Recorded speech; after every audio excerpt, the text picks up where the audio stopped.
हरे कृष्णा। कैसे हैं आप सभी? तो चलिए अब शुरू करते हैं भगवद गीता सुनाना। देखिए दादी अम्मा लेटी हुई हैं।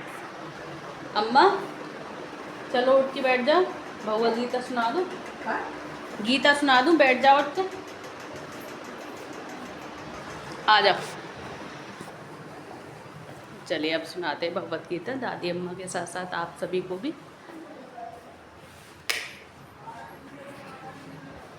आ जाओ अम्मा, बैठ जाओ, सुन लो।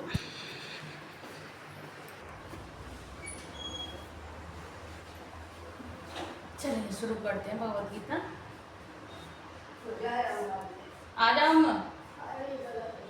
जय श्री कृष्ण चैतन्य प्रभु नित्यानंद, श्री अद्वैत गदाधर शिवासादि गौर भक्ति वृंद। हरे कृष्ण कृष्ण कृष्ण हरे हरे, हरे राम राम राम हरे हरे। जय श्री कृष्ण चैतन्य प्रभु नित्यानंद, श्री अद्वैत गदाधर शिवासादि गौर भक्ति वृंद। तो देखिए कल मैंने अध्याय 2 का दूसरा श्लोक कंप्लीट किया था, तो आज शुरू करेंगे तीसरा श्लोक जो है कैलव्यम माँ स्म गमः पार्थ नेतत्वयुपपद्यते क्षुद्रम हृदय दौर्बल्यम त्यक्तोत्वा तिष्ठ परंतप। जिसका अर्थ है कि हे प्रथापुत्र, इस हीन नपुंसकता को प्राप्त मत हो, यह तुम्हें शोभा नहीं देती। हे शत्रुओं के दमन करता, हृदय की क्षुद्र दुर्बलता को त्याग कर युद्ध के लिए खड़े हो। जिसका तात्पर्य है कि अर्जुन को प्रथापुत्र के रूप में संबोधित किया गया है और प्रथा कृष्ण के पिता वसुदेव की बहन थी। अतः कृष्ण के साथ अर्जुन का रक्त संबंध था। यदि क्षत्रिय पुत्र लड़ने से मना करता है तो वह नाम का क्षत्रिय है, और यदि ब्राह्मण पुत्र अपवित्र कार्य करता है तो वह नाम का ब्राह्मण है। ऐसे क्षत्रिय तथा ब्राह्मण अपने पिता के अयोग्य पुत्र होते हैं। अतः कृष्ण यह नहीं चाहते थे कि अर्जुन अयोग्य क्षत्रिय पुत्र कहलाए। अर्जुन कृष्ण का घनिष्ठतम मित्र था और कृष्ण प्रत्यक्ष रूप से उसके रथ का संचालन कर रहे थे। किंतु इन सब गुणों के होते हुए भी यदि अर्जुन युद्ध भूमि को छोड़ता है तो वह अत्यंत निंदनीय कार्य करेगा। अतः कृष्ण ने कहा है कि ऐसी प्रवृत्ति अर्जुन के व्यक्तित्व को शोभा नहीं देती। अर्जुन यह तर्क कर सकता था कि वह परम पूज्य भीष्म तथा स्वजनों के प्रति उदार दृष्टिकोण के कारण युद्ध भूमि छोड़ रहा है, किंतु कृष्ण ऐसी उदारता को केवल हृदय दौर्बल्य मानते हैं। ऐसी झूठी उदारता का अनुमोदन एक भी शास्त्र नहीं करता। अतः अर्जुन जैसे व्यक्ति को कृष्ण के प्रत्यक्ष निर्देशन में ऐसी उदारता या तथा कथित अहिंसा का परित्याग कर देना चाहिए। अर्जुन उवाच, अर्जुन ने कहा, कथम भीष्म महम संख्ये द्रोणं च मधुसूदन यशुभिः प्रतियोत्स्यामि पूजार्हा वरिसूदन। जिसका अर्थ है कि अर्जुन ने कहा कि हे शत्रुहंता, हे मधुसूदन, मैं युद्ध भूमि में किस तरह भीष्म तथा द्रोण जैसे पूजनीय व्यक्तियों पर उलझकर बाण चलाऊंगा। जिसका तात्पर्य है कि भीष्म पितामह तथा द्रोणाचार्य जैसे सम्माननीय व्यक्ति सदैव पूजनीय है। यदि वे आक्रमण भी करें तो उन पर उलझकर आक्रमण नहीं करना चाहिए, और यह सामान्य शिष्टाचार है। और गुरुजनों से बाह्य युद्ध भी न किया जाए, यहाँ तक कि यदि कभी भी रुच्छ व्यवहार करें तो भी उनके साथ रुच्छ व्यवहार न किया जाए।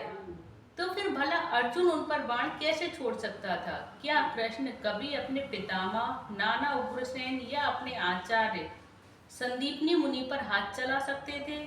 अर्जुन ने कृष्ण के समक्ष यही कुछ तर्क प्रस्तुत किए।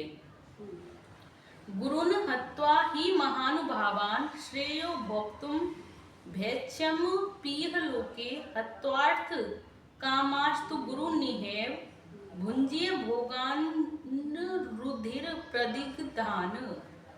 जिसका अर्थ है कि ऐसे महापुरुषों को जो मेरे गुरु हैं उन्हें मारकर जीने की अपेक्षा इस संसार में भीख मांगकर खाना अच्छा है। भले ही वे सांसारिक लाभ के इच्छुक हों, किंतु हैं तो गुरुजन ही। यदि उनका वध होता है तो हमारे द्वारा भोग के प्रत्येक वस्तु उनके रक्त से सनी होगी। जिसका तात्पर्य है कि शास्त्रों के अनुसार ऐसे गुरु जो नित्य कर्मों में रत हों और जो विवेक शून्य हों, त्याज्य हों, दुर्योधन से आर्थिक सहायता लेने के कारण भीष्म तथा गुरु द्रोण उसका पक्ष लेने के लिए बाध्य थे। यद्यपि केवल आर्थिक लाभ से ऐसा करना उनके लिए उचित न था। ऐसी दशा में भी आचार्यों का सम्मान खो बैठे थे, किंतु अर्जुन सोचता है कि इतने पर भी वे उनके गुरुजन हैं, अतः उनका वध करके भौतिक लाभों का भोग करने का अर्थ होगा रक्त से सने अवशेषों का भोग। रक्त से सने अवशेषों का भोग। न चेत द्विज्ञः कतरन्नो गरीयो यद्वा जयेव यदि वा नो जयेयुः यानेव हत्वा न जिजीविषाम् स्तेवस्थिताः प्रमुखे धार्तराष्ट्रा। जिसका अर्थ है कि हम यह भी नहीं जानते कि हमारे लिए क्या श्रेष्ठ है, उसको जितना या उनके द्वारा जीते जाना। यदि हम धृतराष्ट्र के पुत्रों का वध कर देते हैं तो हमें जीवित रहने की आवश्यकता नहीं है, फिर भी वे युद्ध भूमि में हमारे समक्ष खड़े हैं। जिसका तात्पर्य है कि अर्जुन की समझ में यह नहीं आ रहा था कि वह क्या करे, युद्ध करे और अनावश्यक रक्तपात का कारण बने। यद्यपि क्षत्रिय होने के नाते युद्ध करना उसका धर्म है, या फिर वह युद्ध से विमुख होकर भीख मांगकर जीवन यापन करे। यदि वह शत्रु को जीतता नहीं तो जीविका का एकमात्र साधन भिक्षा ही रह जाता है। फिर जीत भी तो निश्चित नहीं है, क्योंकि कोई भी पक्ष विजयी हो सकता है। यदि उसकी विजय हो भी जाए, क्योंकि उसका पक्ष न्याय पर है, तो भी यदि धृतराष्ट्र के पुत्र मरते हैं तो उसके बिना रह पाना अत्यंत कठिन हो जाएगा। उस दशा में यह उसकी दूसरे प्रकार की हार होगी। अर्जुन द्वारा व्यक्त इस प्रकार के ये विचार सिद्ध करते हैं कि वह न केवल भगवान का महान भक्त था, अपितु वह अत्यधिक प्रबुद्ध और अपने मन तथा इंद्रियों पर पूर्ण नियंत्रण रखने वाला था। राज परिवार में जन्म लेने पर भी भिक्षा द्वारा जीवित रहने की इच्छा उसकी विरक्ति का दूसरा लक्षण है। ये सारे गुण तथा अपने आध्यात्मिक गुरु श्री कृष्ण के उपदेशों में उसकी श्रद्धा, ये सब मिलकर सूचित करते हैं कि वह सचमुच पुण्यात्मा था। इस तरह यह निष्कर्ष निकला कि अर्जुन मुक्ति के सर्वथा योग्य था। जब तक इंद्रियां संयमित न हो, ज्ञान के पद तक उठ पाना कठिन है और बिना ज्ञान तथा भक्ति के मुक्ति नहीं होती। अर्जुन अपने भौतिक गुणों के अतिरिक्त इन समस्त देवी गुणों में भी दक्ष था। तो देखिए, आगे मैंने आप सभी को 6 श्लोक नंबर तक सुनाया है। 3, 4, 5, 6 4 श्लोक हो चुके हैं। तो जो मैंने श्लोक सुनाए हैं, जिनके अर्थ सुनाए हैं, वो आप सभी को कैसे लगी प्लीज कमेंट बॉक्स में जरूर बताइएगा। आज हम यहीं विराम लेते हैं। 7वां श्लोक कल से शुरू करेंगे।